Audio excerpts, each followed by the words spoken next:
Welcome back to my YouTube channel, everybody. My guest today is Maryam Nayeb Yazdi. She's a human rights activist. And together with Maryam today, we'll talk about revolts in Iran. Thanks for your time, Maryam. Thanks for joining me today.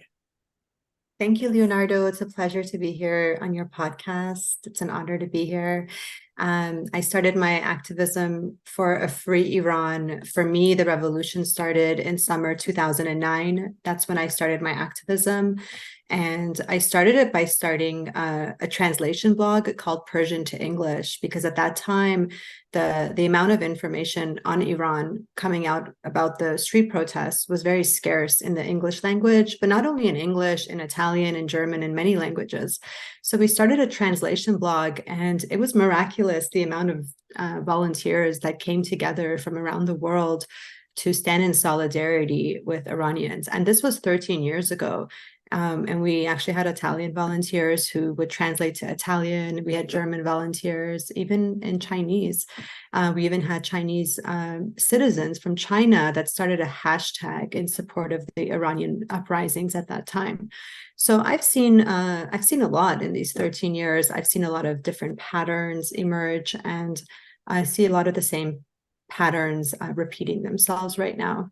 And in that time, around 2013, I set my eyes out to find solutions to the obstacles that I identified were in the ways of Iranians achieving freedom, but not only Iranians, basically everybody around that time that was revolting against dictatorship regimes, including a lot of the Arab nations.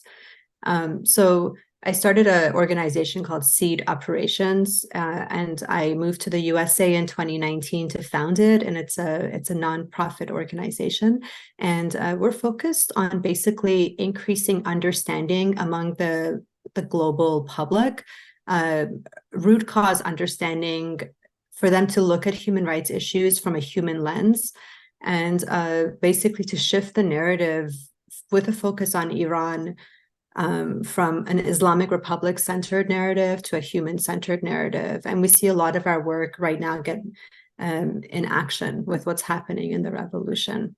And I'm currently writing a book, so you can call me a writer and a consultant. I do a lot of consultant work, consulting with different activists. And in terms of my independent activism, my grassroots activism, as I used to do it, I've shifted my focus more now to focusing on narrative and the narratives that are in the mainstream media. Okay, that was quite an introduction. Many thanks for introducing yourself. So help us understand something, because revolts in Iran are not even in the news anymore, unfortunately. So what is going on these days in the country? Are protests still alive? Yeah, unfortunately, the media seems to only focus on situations in countries like Iran when there are people visibly in the streets, or there's something sensational happening, like killings and stuff like that. But otherwise, there doesn't seem to be a more nuanced understanding of the situation, and there's less interest, unfortunately, for them to, I guess, support the people's narrative. And so that's basically what's happening, because in Iran, there's still protests happening every single day. Of course, they're not in the masses as they were when the revolution first erupted after Mahsa Amini's murder, but they're still happening every day. And I would argue that they've been happening every day for the past 13 years, at least. It's just that we're not hearing about them. And there's a lot of, I guess, in this time, Iranians have noticed that a lot of the obstacles in their way starts from within. And I think a lot of Iranians, for the first time, had come together to do teamwork, collaborative work, embracing the concepts of unity, which for a long time we wouldn't even talk about. So this round of the revolution, and I feel like we've had many rounds since 2009, it allowed us to go deeper within and understand what are our issues as a community, and what are the obstacles in our way as a community that's not allowing us to move forward. And if you pay attention to a lot of the Iranian thought leaders that are on Twitter, unfortunately, they're tweeting in Persian. But once in a while, you do have a journalist who picks up their tweets and writes a piece about them. Like just recently, one journalist did that. I can give you the information if you like about that. But basically, the main obstacle right now is Iranians inside, the leaders inside, they can't mobilize. They can't create a roadmap for change without the help of the opposition outside. The two have to work together. And unfortunately, the opposition outside doesn't have a clear roadmap for change that incorporates or considers what's going to happen with, the IRGC, or how are we going to like take over, or like bring down the regime, So there's certain like very important details that the opposition is not talking about enough, and they don't have a clear roadmap about. And I think that's where we're at a standstill right now. And a lot of the thought leaders that were before encouraging people to go in the streets are now saying, listen, before we go in the streets, let's consider where are we going with this? Let's not just go in the streets aimlessly. Let's have a plan forward. So that's where we're at right now. Yes, actually, this was almost my next question, meaning that the conflict seems to be uneven because we have on one side the regime that is using the army and the police, while protesters don't even have like leaders. Everything is very spontaneous, so they don't have leaders. Do you think it would be useful to have someone actually leading the revolt? Yeah, we do have thought leaders, and we do have leaders who have emerged who are trying to come together. It's just that, in my opinion, the problem is that we haven't yet reached the conclusion that we need a set of very basic principles or shared core values that allows us to gather around exactly what we want. What are the most basic principles that we can agree on? And then let's just focus on those. So I think that's the major problem right now with that regard. Sorry, I forgot the question you asked me. It would be useful for protesters to have recognized leaders. Oh, yeah. So like, for example, we have, Reza Pahlavi that has stepped up to the plate. We have Masih Ali. These are from outside. We have Masih Ali Najad and that united opposition that formed that unfortunately is sort of like falling apart right now because of this lack of basic principles that they can just gather around. So right now, Iranians inside Iran, I don't think if we had one leader that it would be effective, because Iranians are not a monolith. It's very difficult to get Iranians to agree on one thing. It's just not going to happen. We have far left Iranians, we have far right Iranians, we have center Iranians, and they don't all agree on the same future for Iran. So we have to get to a point where we can have leaders that are going to step forward, who are going to lead by example, meaning that they live their life by the values that they're preaching. So if they're preaching about democracy, if they're preaching about freedom, you can see that in their behavior and their actions. And I think right now, a lot of Iranians within Iran are supporting Reza Pahlavi. And I'm not a supporter of any one person. But if we're going to be realistic about the situation, what I have understood is that a lot of Iranians trust him more than any other leader that has sort of stepped up to the plate. And there's a few reasons for that. Some of the leaders that have stepped up to the plate are using the slogan, "We will never forgive, we will never forget." And that slogan is scaring a lot of the people that are within the regime. And the reality is that we can't have regime change if we don't have defections from within the regime. So we need people within the IRGC, which is the military of the Islamic Republic. They serve to the best interests of the Islamic Republic. The Iranian military has not turned against the people. Like the Islamic Republic hasn't mobilized the Iranian military against the people, and they're strategically not doing that because think they're aware that the chances of the Iranian military being loyal to the Islamic Republic is not that high. So they haven't actually gone that route yet. So it's been the IRGC that's been cracking down, and they're the ones that ultimately control most of the country, including the economy. So we really do need IRGC folks to defect, and there's a lot of them that are willing to defect. And I think a lot of people in the opposition, at least on the leadership level, are in talks with people within the IRGC. And from what I understand is they trust Reza Pahlavi the most because he's open to defections and he's open to speaking to all Iranians. And I think other people in the opposition are not. And then also because of his past and his father, I think we're at a point where people are maybe trusting that more. I don't know why. I personally think there's like a lack of logic behind why people are supporting him. I have my own thoughts on that, but I don't think it's a place for me to insert my own thoughts on this. But of course it is. Of course it is. If you want.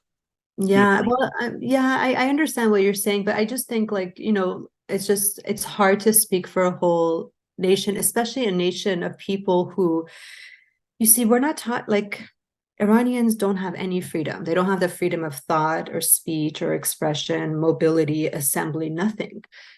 So when you're in a state of having zero freedoms and not having your basic needs met, you're not looking to thrive and to, live your best life. You're literally just looking to survive. You're just literally looking to have a normal life. And then when you're in a situation like, and you live in a democratic country and you do have that normal life, now that's not enough for you. You want more, you want to thrive and you want to do more. But Iranians are not there. They're just wanting the most basic things. So they're desperate for change. So I think when people are in a position of desperation, they're going to go look at the shiny object, the thing that looks the best and they can trust the most. And in this situation, it's Reza Pahlavi. It could be the way he presents himself. It could be the fact that he's willing to go to Israel and, meet with the Israeli officials and stuff like that. They trust that this is a person who wants to really engage with the international community. The reason why Iranians supported that whole Islamic Republic stabilization campaign several years ago when Rouhani became the president and the whole JCPOA, that completely suppressed the revolution and the freedom movement, that whole stint during that time. But Iranians supported it. Why? Because it promised them a little breathing space. It promised them relations with the international community. And that's what Iranians want more than anything. So there are fears that, if somehow the Islamic Republic finds ways to improve the economy and like allow women to like show their hair or something, there are fears that, Iran will turn into sort of like China/Russia with an Islamic twist in there, maybe like a Dubai or something. And these are places that don't have basic freedoms, but because there's an improvement in the economy, it's decreases the chance of uprisings. Of course, yes. So that's where we are right now. And so I think Reza Pahlavi wears a tie. He looks Western. His father's legacy looks so much better compared to the Islamic Republic. So I think a lot of people are kind of like, oh, this is something that's more familiar. And then we have women leaders who have stepped up to the plate. But unfortunately, as much as we say this is a woman life freedom revolution, there's still a deep misogyny and sexism embedded within the Iranian societies, including within the opposition. So this idea of embracing a woman leader to step up and be the face of the revolution, it's not going to happen.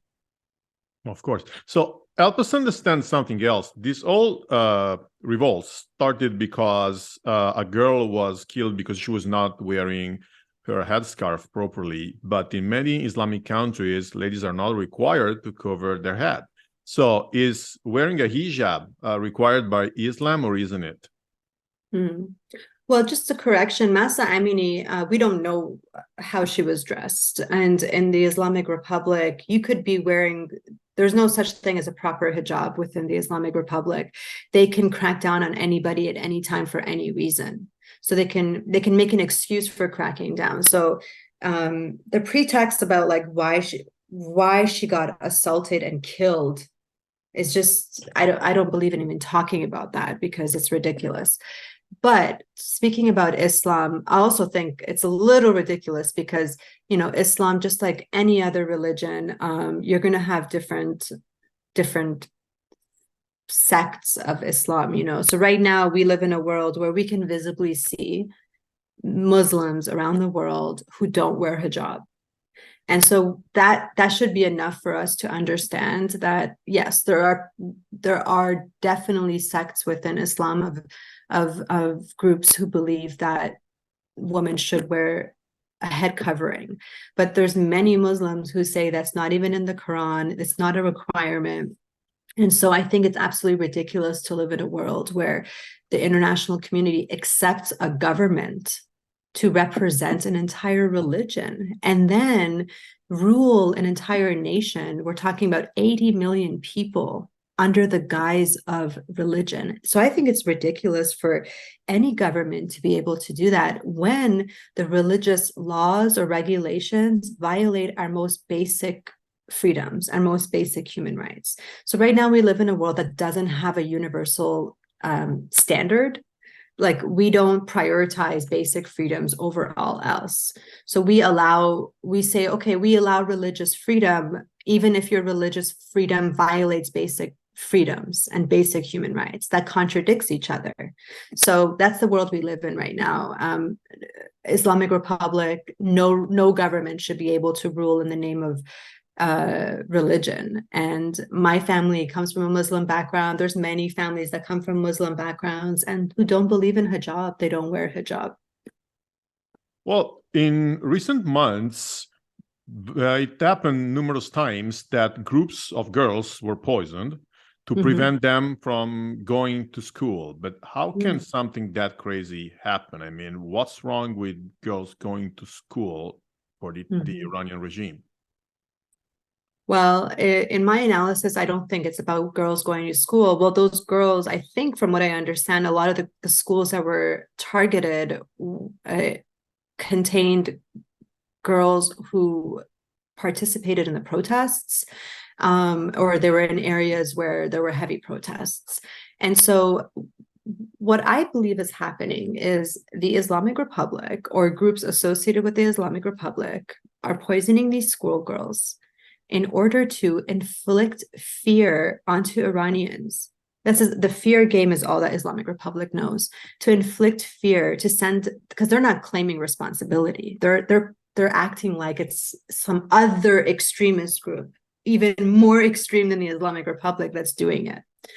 So this little twisted game, you have to see how it works. They're basically saying, there's an extremist group more extreme than us that's poisoning schoolgirls. So if you continue revolting against us, you're opening space for Taliban to come in. So, but see, they always do this. They always act like, the Islamic Republic always acts like they're better than the Taliban or they're better than ISIS. So they always use extremist groups that the world considers extreme, and they're not an official power, not yet at least, Taliban and ISIS. So they always say, like, during the Arab Spring, they feared Iranians revolting during that time. That's why they started the whole JCPOA. But on top of that, they justified their presence in Syria, and they kept Iranians not protesting by saying, if you protest, you're opening space for ISIS to also invade Iran. Do you want that? And so, but the thing is, Islamic Republic is ISIS, is the Taliban. There's no difference between them. So I think, yeah, they're poisoning schoolgirls to inflict fear, so to stop protests. And it does work, unfortunately. And they're not claiming responsibility, and they're claiming it's other extremist groups.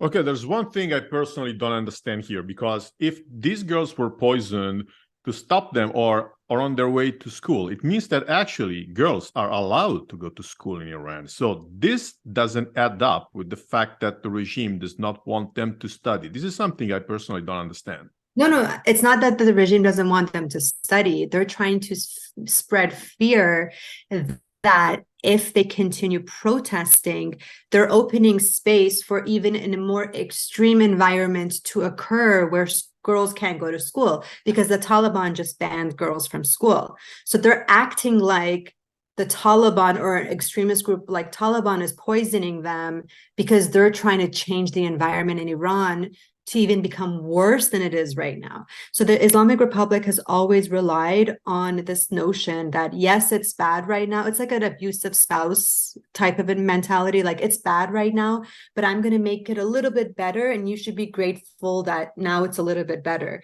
But if you revolt or if you're bad, it's going to get worse. And this is how it's going to get worse.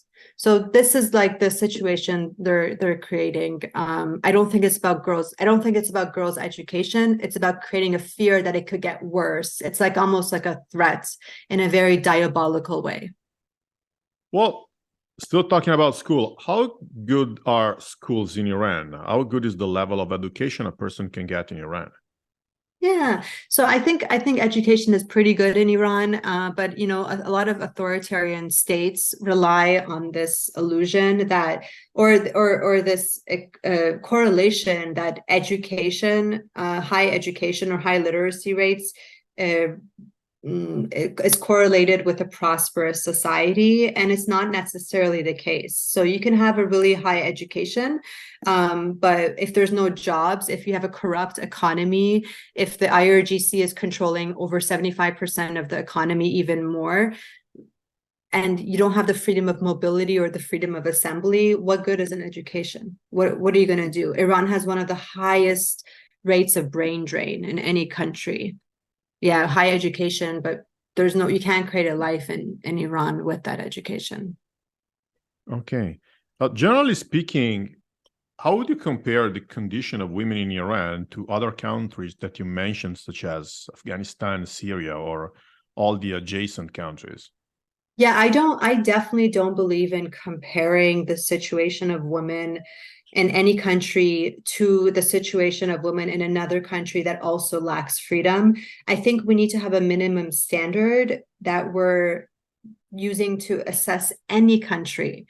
So the minimum standard should be our basic humanity. Like, do the Iranian people have access to their basic freedoms, basic freedom of thought, speech, expression, assembly, movement? The answer is no. Yeah, do they? At one point, Saudi women weren't allowed to drive. So yes, they were allowed to drive, Iranian women, but they still lack their most fundamental freedoms.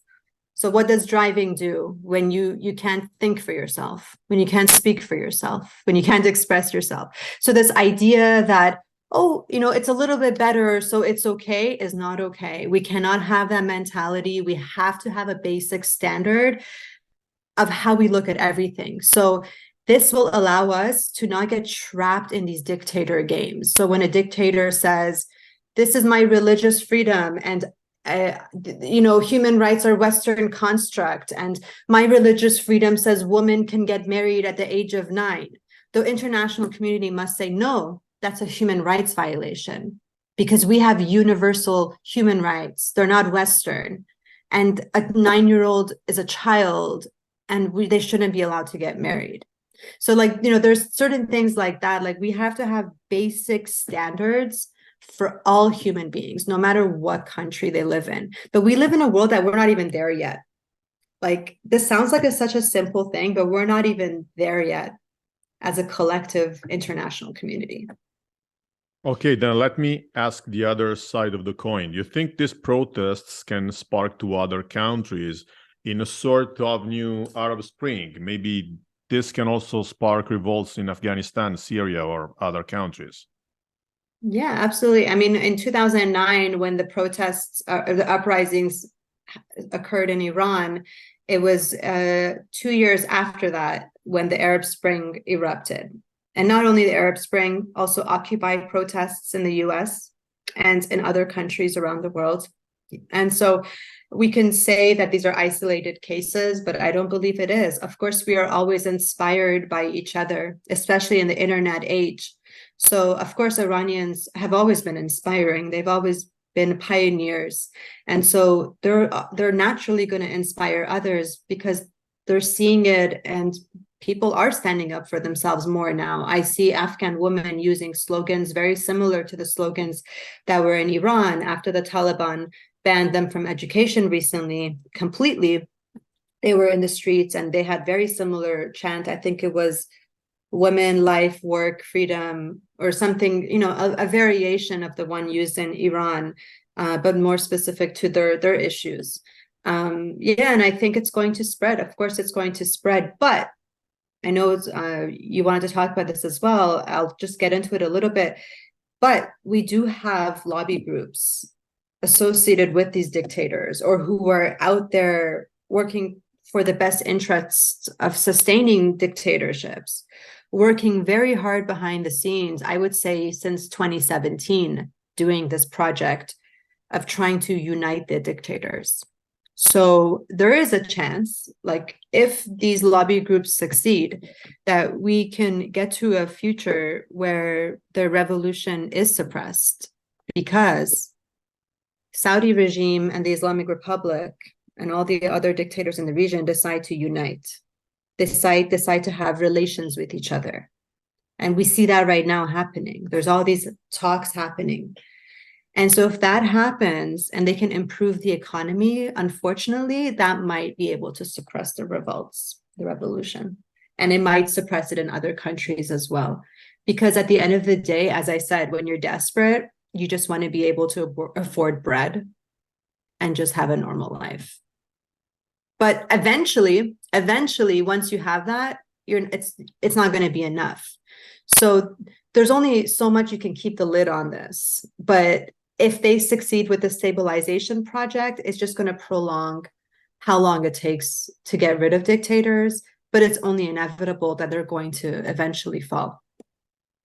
Okay, talking about the fall of this regime, this could have also a positive consequence on Iranian international relationships, because now Iran is not in good terms with the West, because, for instance, they are allied with Russia, they are hosting terrorists, and so on. What do you think? Can Iran become more friendly with the West in case of a change of the regime? In case of a change of a regime? Yeah. Yeah, oh, sorry, I got confused because when you use the word Iran, I get confused if you mean the Islamic Republic or the people.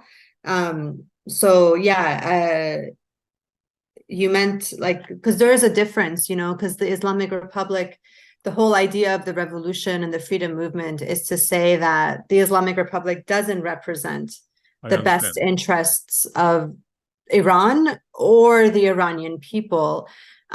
So we do like to differentiate between Iran, Iranian people, and Islamic Republic. So if there is a regime change and we succeed to have free and fair elections and to have a democratically elected government, of course, there's going to be beautiful relations with the international community, because that's what Iranians want. That's everything they want. The fears of, let's say, even the notion of a nuclear Iran, that fear only exists right now with the Islamic Republic in power. I don't think anyone in their right mind thinks that fear would be a reality under a free and democratic Iran. Iranians don't have nuclear ambitions as a country. Iranians want more than anything to be a part of the international community, and they're not warmongers. And the Islamic Republic is, and the Islamic Republic is going to try to hold on to power for as long as they can, even if it means establishing relations with the West. Right now, they're tightening or getting their relations closer with China, the Chinese regime, and the Shanghai Cooperation, or what's it called, the Shanghai Cooperation Agreement, or I forgot the acronym for it, but the full name for it. But they're really uniting right now with all the countries or the governments that are close with the Chinese regime. And at the same time, they're having talks with some of the Arab tyrants. And so I don't know where it's going to go. I don't think at this point they're going to be able to improve relations with Western governments. So I just can't imagine their lifeline being for too much longer. And the only reason I say that is because even supporters of Khamenei, the current supreme leader, and supporters of the Islamic Republic, they're at this point, there's many of them, maybe even arguably majority of them, who are disenchanted by the notion that Khamenei is a representative of God on earth, or that he represents some form of divinity. What is actually retaining their support, the Islamic Republic's support, is their anti-Western stance. So they really rely on being anti-Israel, anti-USA to keep their fan base. They have supporters from around the world of people who really hate the USA and Israel, who are that if the Islamic Republic makes nice with the Western governments, they will lose. They don't have anything, no more pillar to stand on, because they will just be considered hypocrites. And so as a result, I think they're cornered against the wall, and regime change is inevitable, but it's just a matter of what is that regime change going to look like? Is it going to look like, UAE, Russia, China, or is it going to look like Norway or Italy, Yeah. Of course. Do you think the West should intervene in supporting the protesters against the regime? I think the West, all they need to do is stop supporting the Islamic Republic. That's all they need to do. They don't need to do anything else, because the Iranian people are well capable. They've demonstrated over and over again, they're willing to risk their lives for freedom. And we have seen the regime get very weak with every protest. If the regime relies very heavily on their legitimacy, like this notion that they hold elections and there's some form of democracy. So when the people are revolting and they're not going to be participating in elections, the regime has a very hard time justifying its legitimacy. So the Iranians are very capable of creating change on their own. We just need the world to stop supporting the Islamic Republic. We need the world to stop grouping the Islamic Republic with the people and realize this is a dictatorship. Iranians actually never got to choose, even when the Shah was overthrown and he fled the country. What came after was a referendum that gave Iranians literally one choice: Islamic Republic or no. That's it. There was no free and fair election. And so basically Iranians went from one dictatorship to another, and there was no free and fair elections. So to say that this government is illegitimate from its inception is the representative of Iran and Iranians, we can't have a conversation if that's the mentality, because then we lose the whole plot. Iranians are fighting to tell the world that this government doesn't represent them, and they just need the world to stop recognizing it. Imagine if all the governments, or at least the Western governments, came together and said, you know what, we're going to put our democratic values first, and we're not going to engage with a regime that violates basic freedoms. Is that going to happen? Probably not, because they engage with regimes every day that violate basic freedoms in other countries. So Iranians are at a standstill because they do need democratic governments to prioritize democratic values, which are rooted in basic freedoms, before financial profit, before the legitimization of dictatorship regimes. So there's still a long road ahead, because we need a global mindset shift before Iranians can be free. And when Iranians are free, the whole region will be free. Everything is interconnected. They don't happen in vacuums. It's not going to, one country cannot be free and others will be not free. It's not going to work like that.